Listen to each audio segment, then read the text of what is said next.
देखिए, मार्केट में जो कुछ भी हो रहा है वो तो सभी देख ही रहे हैं, लेकिन जिस प्रकार से ये सेलिंग आई है अडानी स्टॉक्स में, इनको रिकवर करना चाहिए था। कैसे भी करते इनको रिकवर होना चाहिए था, लेकिन ये हुए नहीं है। जो शॉर्ट सेलिंग है वो इतनी आसान नहीं होती है, उसमें भी आपके पास बहुत सा स्टॉक कैश मार्केट में होना चाहिए। आपके पास स्टॉक जो डिलीवरी हो आपके पास, उसी के हेल्प से आप शॉर्ट कर सकते हो। वरना जैसे बोला जा रहा है कि ये फ्यूचर और ऑप्शंस की सेलिंग है, उसके चलते ना जो स्टॉक का प्राइस होता है वो नहीं गिरता है इतना। अगर वो सेलिंग होती है तो जो फ्यूचर्स थे स्टॉक के वो प्रीमियम कम हो जाता, प्रीमियम मतलब वो डिस्काउंट पे आ जाते स्पॉट के कंपैरिजन में, लेकिन यहाँ पर स्टॉक्स ही गिर रहे हैं। अगर हम अडानी ग्रुप की बात करें तो इनके स्टॉक्स का जो बड़ा स्टेक होता है 75 के आसपास, वो अडानी फैमिली के पास ही होता है, और बाकी का एक बड़ा हिस्सा वो FIIs के पास होता है। मोस्टली वो, जिसका पहले भी काफी बात हो चुकी है, मॉरिशस बेस्ड कुछ कंपनीज हैं, वो काफी बड़ा स्टेक लेके रखती हैं। तो जो लिक्विडिटी होती है ना, जो मार्केट में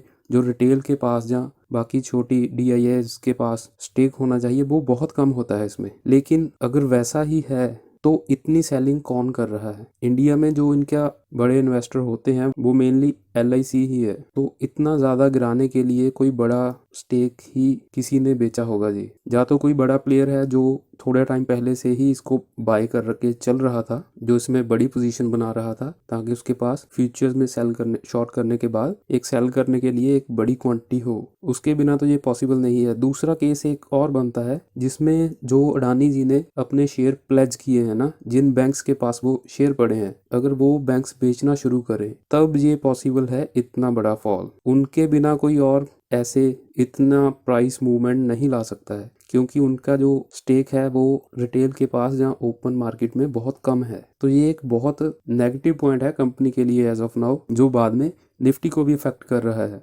अब जो रिकवरी नहीं हो रही है उसके चलते जो FPO था उसका प्राइस तो काफ़ी ऊपर रह चुका है। तो कोई भी बंदा FPO पे क्यों अप्लाई करेगा जब वही चीज़ उसको काफ़ी डिस्काउंट पे मिल रही हो? तो इसके चलते इनका FPO भी अप्लाई नहीं हो रहा है। अब क्या हो सकता है कि किसी भी कंडीशन में नेक्स्ट 2 दिनों में जो स्टॉक्स का प्राइस है वो वापस ऊपर जाना चाहिए जहाँ से ये गिरा है। क्योंकि अगर FPO नहीं आता है तो कंपनी के पास जो बैंक की रीपेमेंट करनी है उसके लिए कैश इतना नहीं है शायद।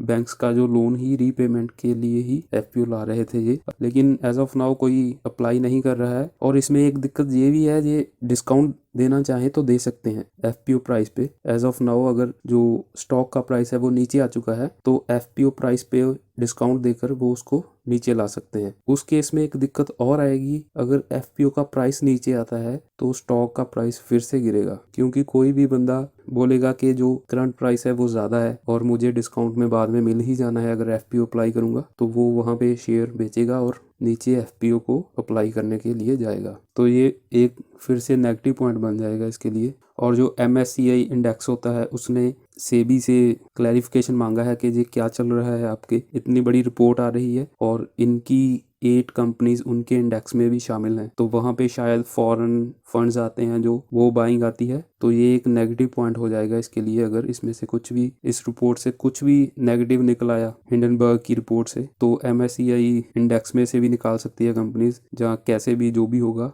वो फंडिंग भी बंद हो जाएगी बाहर से।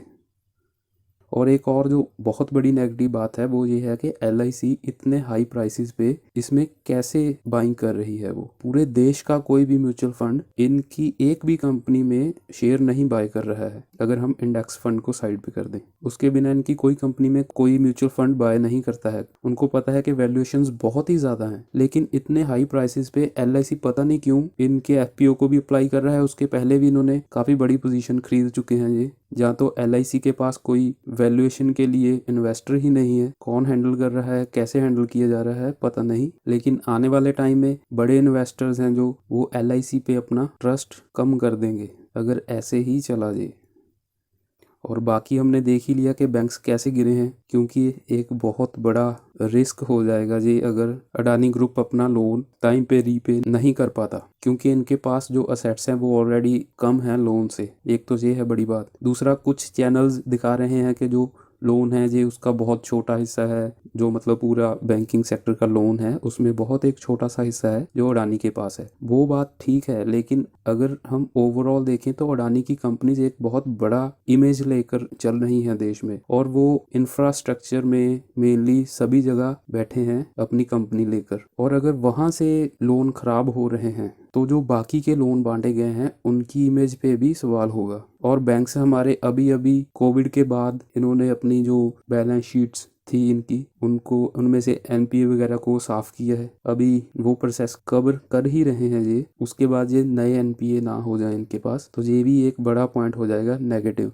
जो भी इल्ज़ाम लग रहे हैं, अगर ये स्कैम वगैरह निकल आता है तो उसके बाद क्या एफआईआईज इंडिया में ऐसे ही फंडिंग करेंगे जैसे अब तक करते थे? वो क्या उनका वो ट्रस्ट वहाँ पे रहेगा? बाकी एज ऑफ नाउ ये सभी नेगेटिव पॉइंट्स दिख रहे हैं, और बजट से पहले ही जो इतनी वॉलेटिलिटी आ चुकी है, इतनी फॉल आ चुकी है, तो बजट में कुछ बहुत बड़ा पॉजिटिव आना चाहिए तभी ये फॉल रुकेगा। वरना जो नीचे के लेवल्स हैं 16,700 टू 17,000, ये लेवल दिखा सकता है निफ्टी कुछ ही दिनों में।